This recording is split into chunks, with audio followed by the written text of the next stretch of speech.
Hello, folks. I'm Chris Daly, and I'm always privileged to engage in dialogue with Jamaicans doing, or people of Jamaican ancestry doing marvelous stuff. And boy, we have a historic moment today, as you'll find out shortly.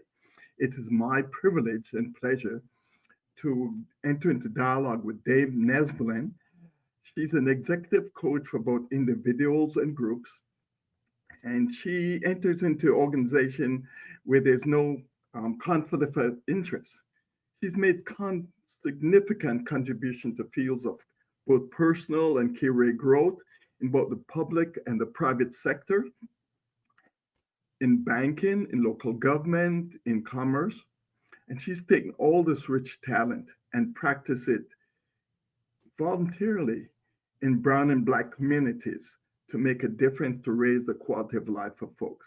So, folks, please lean in and listen carefully as this gentle lady shares with us her life. Welcome, Dame, to our conversation this morning. It's such a pleasure, Chris. I am delighted to be here with you. Yes. Fantastic. As we said, you have Jamaican roots. So tell us a little about those roots. Give us some Okay. bearing. So I was born in Niagara, St. James, which is approximately 22 miles from Montego Bay. I grew up in Elderslie, which is bordering. So Elderslie is in St. Elizabeth, which is bordering St. James. And my mother was born in Niagara, and then she left Niagara and went to Spanish Town. My father was born in Retirement, St. Elizabeth, and lived in Elderslie. So Retirement is about 5 miles away from Elderslie. So, and my mother was Lynette Morris. So I'm the third child for my mother. You know what Jamaican families are like. Yeah. And, and the second child for my father. So my father and mother did not marry. My mother went on to Spanish Town, where she met her husband, and she had another 10 children with her husband. And Yeah. so that's how it is. So my mother was Lynette Morris, and my father was well known in St. Elizabeth, Norman Watts. Fabulous. From those humble and beginnings, your name is Dame Les Neslyn. That's a title. Tell us a little about that accomplishment. Oh, so I left Jamaica in 1969 at age 19 to come to England to study nursing. And I had the intention of returning to Jamaica as a public health nurse. And and in order to practice as a public health nurse in Jamaica, one also needed to be a qualified midwife with some experience in midwifery. So I've had a range of experience in the health service, and I then retrained as a teacher and went back into the health service after a while as a senior manager, so deputy director of nurse education for continuing education. And it was a wonderful job, Clive. When I was appointed, I had the telephone call from the director of human resources that said, "Good news and bad news, which do you want first?" And I said, "Well, come on here. Well, if it's good news, give me the bad news." And then I go dancing with the good. You know, I'm Jamaican. Music in my ear if there's good news. And she said, "The bad news is we are not going to appoint you for the job for which you interviewed, but we are going to appoint you within these parameters. Write the job description and tell us how much to pay you." Wow. Oh, wow. And I had a wonderful experience, very successful in that. The chief nurse who appointed me went on to another university. A new manager came in, and she said to me, "Neslyn, I find you threatening because you're Black, you're a woman, and you're intelligent, and I'm going to block you." At least she was Oh, honest. And yeah. so I left and I developed business. I decided no one would ever speak to me like that again, and I am actually going to be an entrepreneur. I couldn't even spell the word, Clive, so, Chris. So I went and be an entrepreneur, and I I looked at where gaps were. And I decided that I would develop a leadership development program for NHS executive. So, and the reason why I'm telling you this is that I engage all my skills and my expertise.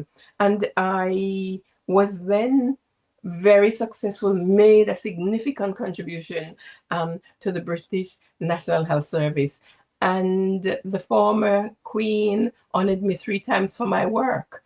Um, so I have the MBE for nursing leadership, the CBE for health service development, so Commander of the British Empire for health service development, the Queen's Medal, Windrush Medal for health service innovation, and last year the King made me a dame. So I had a damehood for the development of women and minorities.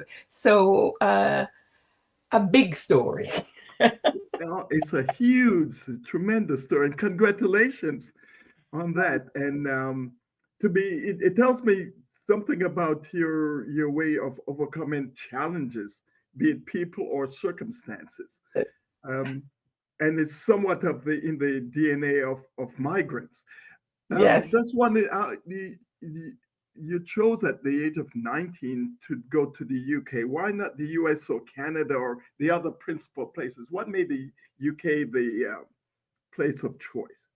And a number of things came together. So, in terms of my family history, my on my father's side, my grandmother was from Scottish and Irish heritage, Okay. and she lost this a significant amount of privileges when she married my father's father, when she married a black man. So she was disinherited. Mm. Um, and so and then my when I left school, I went to work at Industrial Terrace, the Ministry of Communications and Works, and I knew I had always wanted to do nursing.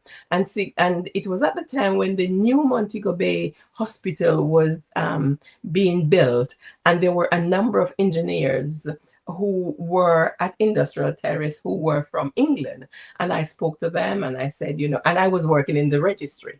So so I got to know these engineers very well. And I said, I want to go and do nursing. And blah, blah, blah. And so they said to me, if you, this is the way you do it, you go to the Overseas Employment Bureau and you say you want to go to England, and so the rest is history. So I was guided in many respects, and I also wanted to understand what England was about. Wonderful. Were there any other family principles that helped shape your choices here? No, not really, because my dad. So I grew up with my dad, my father's Yeah. side of the family, and he was very dismissive. He was very Mm. dismissive of me wanting to be a nurse, and he felt that it would be easier and better to be a teacher because at least he said that teachers got more respect and nurses had to work hard, don't get much pay, and he was always adamant that his girls should be able to support themselves in life because you never know what circumstances may meet them. And he felt that I it's not my choice for you. Okay. Mm. I'm glad you listened to your heart and did what you did. This is Yes. great. Yeah. You mentioned Windrush and the overhang of Windrush remains, and you being in the UK in the last several years, Windrush has kind of come to the fore given the last government's action. Give us your perspective on it, given that you came at least the tail end of that generation. Yes, in many respects, you see, the Windrush generation has made significant contributions to public sector and private sector within the UK. So not only in the health services, um, in communications and the post office, in transportation. There was a time when the the British Rail and London Transport could not really operate without the people who were from the Windrush generation. So they've made a massive contribution, and I'm very proud to be at the tail end of that very courageous generation. And yes, you know what politics is like. Successive Yeah. government, they make a mess. The whole point is, racism is part of the British history. I mean, it's part of slavery and all of that and all of that. And so Black people were never really fully appreciated and kept down to quite a large extent. So when people who had been here for that long, when the government did not really recognize their citizenship, that was a great miscarriage of justice. But we are strong people. We're overcoming it. It's a shame that some people have lost a lot, died without having that recognition. But it's part of the legacy of having to fight back, isn't it? Yes, yes. Boy, Mm. you certainly in your life has exhibited that fighting spirit and overcoming spirit, that nanny spirit, I would say, if we want to put it within Jamaican context. Yeah. Um, you moved from the healthcare into executive coaching, but then you took all of those skills and you move it into volunteer services within the communities. Connect the dots for us how you decided to make that kind of personal investment within the community. Well, I in three key ways that I would want to share with you. Firstly, I recognize as a student nurse, I had always had an interest in teaching. So in my first year, I found myself supporting those who had newly come into nursing. They were in their preliminary entry training. So I'm passing on the knowledge that I have to them. I find in my second year, I was passing on my knowledge to the first years. And in my third year, I was passing on my knowledge to the second years.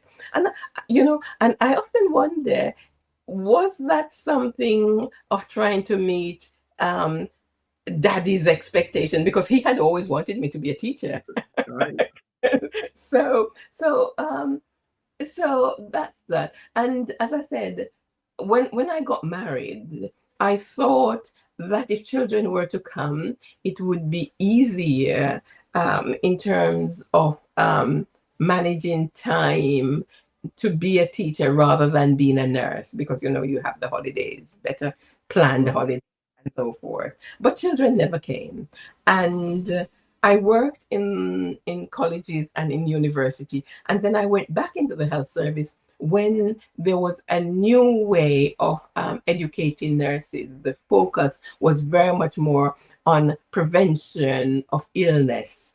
And by then I had been a health promotion officer. So I wanted to take all those skills and expertise back into the health service. So no wonder when I went back, I was told to write the job description and say how much I wanted to be paid.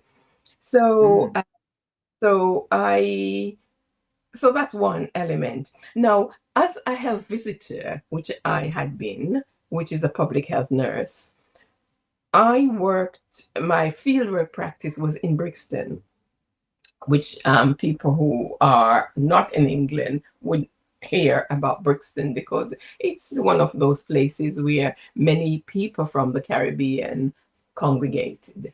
And I saw how the Black child was made educationally subnormal by systems and practice. So, because of socioeconomic circumstances, oftentimes there isn't a stable family of man and woman bringing up the child. Oftentimes it's a single woman, and which means that she also has to work. And in order for her to work, the child has to be minded. The child will go to white child minders, and there would be 3 or 4 children that is being minded by the child minder. So,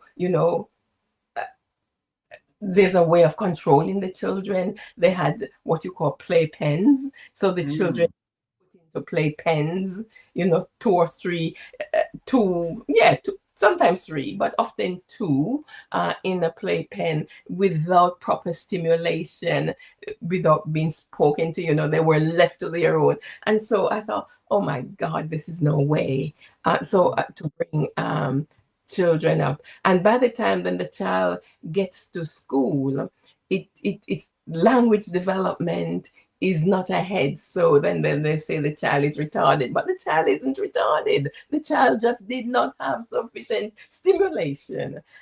Because, we're growing up with grandma and the rest of the extended family, you're always, the child is hearing lots of interaction, being played with, being loved, and so forth. This is a different situation when you put children into playpens. And so that's the first part of the dot.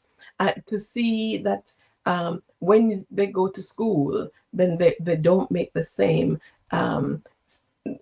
they don't have the same educational attainment because they weren't stimulated. And also the expectations. Many white teachers have very poor expectations of Black children. And so therefore, if you look at the chronology of it, if the education is not up to the standard, then by the time they become teenagers, there's a level of dissatisfaction. Oftentimes they fall into bad habits.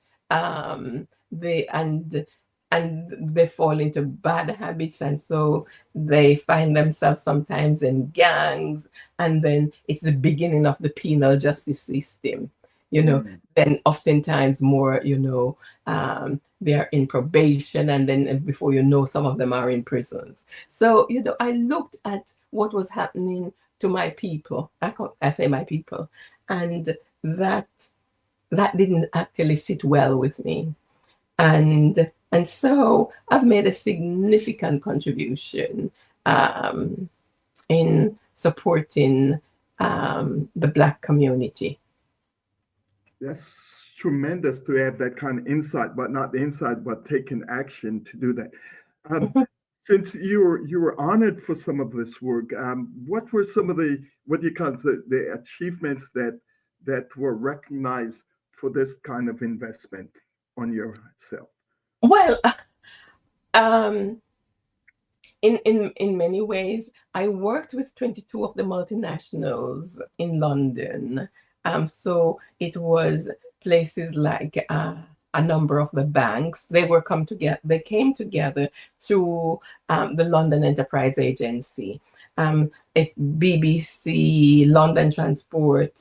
It was before the Tory government tear up the system, as it were. And so I developed a career development program, a personal development and career development program for people from Black and minority communities, and to support them to know how to present themselves, understanding how the system works, getting their CVs together, teaching them some political skills, the nuances, this is how you play the game, or not play the game, or, those sorts of things. Teaching them interviewing skills and understanding their own strengths and how to run, how to articulate their strengths, how to run with their strengths, how to negotiate, how to communicate with impact, how to influence, so those sorts of things. Now, where did I get that from? What I haven't shared with you that is that I believe in lifetime learning. And so my first degree is in psychology. My master's degree is in health promotion. I used to do a lot of volunteering and on a Saturday, and I worked with a place which called the Industrial Society, as it was then. It's now renamed in England as the Work Foundation. So on Saturdays, I used to go and volunteer. And as a matter of volunteering, I won an ESSA scholarship. So I was the recipient of being taught how to sell myself, as it were, in the marketplace, and how to negotiate, and all the things that I was passing on, I had learned through that. So my first degree is in psychology, as I said, and my master's degree is in health promotion. So I put those things together because in psychology, I had majored on the cognitive and social development of the child and young people. Yeah. This is wonderful. As I listen to you, all of the skills, we live now in the age of AI, and a lot of people are fearing that it's going to take our jobs. But the list of skills that I hear you imparting to these young people are so human skills that machine can't do. Exactly. And so I just applaud you for doing that. Are there, as you look out into the future, are there other stuff you'd like to do, or you'd like to even multiply set of people coming behind you to be able to continue this great work? Well, up to 2 years ago, I often said, I am yet to do my greatest work. But if you were to ask me what that greatest work is, I couldn't tell you. I could not articulate it to you. It's just a knowing within my being. I am getting a deeper insight into that, because most of my work at the moment, as I said, is executive coaching, and I work with the civil service, which is the servants of the government, and significant numbers of those people who have gained director positions from the Black community, I have actually supported to gain that. So I was at the recent opening of the state opening of Parliament. I was invited, and I found myself in a very prime position in the royal box, and along was someone from the Crown Estate, who's a senior person who I coach, and he was introducing me to his wife, who was there with him, and he said, "This is Dame Neslyn, and if you look at the British civil service at the moment, you 9 out of 10, or possibly even more, of the people who have significant positions and at director level have been supported by Dame Neslyn. So this is her achievement and contribution to life." Boy, awesome. There are folks that are in the field doing volunteer work, raising up, serving in the communities like you're talking about. Do you have a word of inspiration to give them this morning, to inspire them to continue this work? Well, for me, it's always about giving something back. I have learned through my own lived experience to never be afraid to take a chance. And so So I said to you, while I was volunteering, I was offered a scholarship. The there's no vacuum in nature. When you give, you see, you remember our people used to say, our seniors used to say, and I suppose they took it in a sort of biblical word, is grandmother used to say, girl, do good and good will follow you. Right? And then we have another story when you say, which is have some biblical references to it. Cast your bread on the waters and it returned in many days. Amen. So I sort of learned that the important thing is never be afraid to take a chance. Your greatest failure is not to try. Be in synergy with your heart and do what you love and love what you do. And in doing what you love and loving what you do, raise the bar for another person. So as you step off the stage, you should be enabling somebody else to step on as well. So, and in one of my books, where I talk about from the impossible to possible, the very first chapter in there is be your best. So I have really learned to be my best at all times. And I say to everyone else who is giving a contribution, the competition is not with another person. The competition is with you. And so, and your competition is to be your best at all times, because your fingerprints, you're unique. So no other person have your fingerprints. No other person have your voice. Your voice is unique. You know, we have dialect, and you can say, oh yes, that's a Jamaican dialect, but it's a unique voice. So know your vision, know your mission, and always live in integrity. Don't sell yourself out, because when you sell yourself out, you know, it doesn't sit well in your heart. So I'd say expand your horizon. The universe won't give you an inspiration without you having the skills to do it. Everything you need to know. So what I say is say yes to life, and life will actually say yes to you.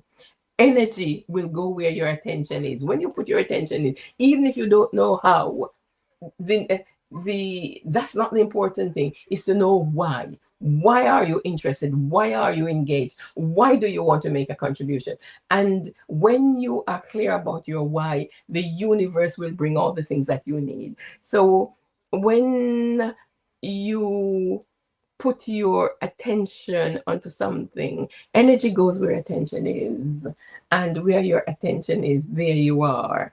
I have learned to action my goals. And as a result of actioning my goals, I have achieved my potential. I've also learned that the important thing is to communicate with love, to communicate with kindness and emotional intelligence, resolve conflicts, and negotiate win-win outcomes. So I may not always get what I want, but is there something that I can live with that will engage the other person to do business with me next time? Because if I take all that I can get, and the other person is feeling that they have lost, they won't want to do business with me next time round. So go for win-win outcomes and influence with integrity. Always operate with flexibility, because opportunities are always there. And nurture your talents, but nurture the talents of others. Boy, then Neslyn, you've given us this morning baskets upon baskets of wisdom and practical life. Thank you so much for spending some time with us and sharing so generously. And it is my pleasure. And I would say, if you want to look at some of my the works, if you know, yes, on Amazon.com, if you type in my name, Neslyn Watson Drouet, my books will come up, and I would recommend From Impossible to Possible. So the book of recommendation, go to Amazon, folks, and From Impossible to Possible. I know where I'll be heading shortly to pick up, to gain some more of your wisdom. Thank you so much for spending time with us. Yes, and it's the second edition, so it's the one. All right, thank you. It is a cover here. Look at those bold words. You can't miss it. Wonderful.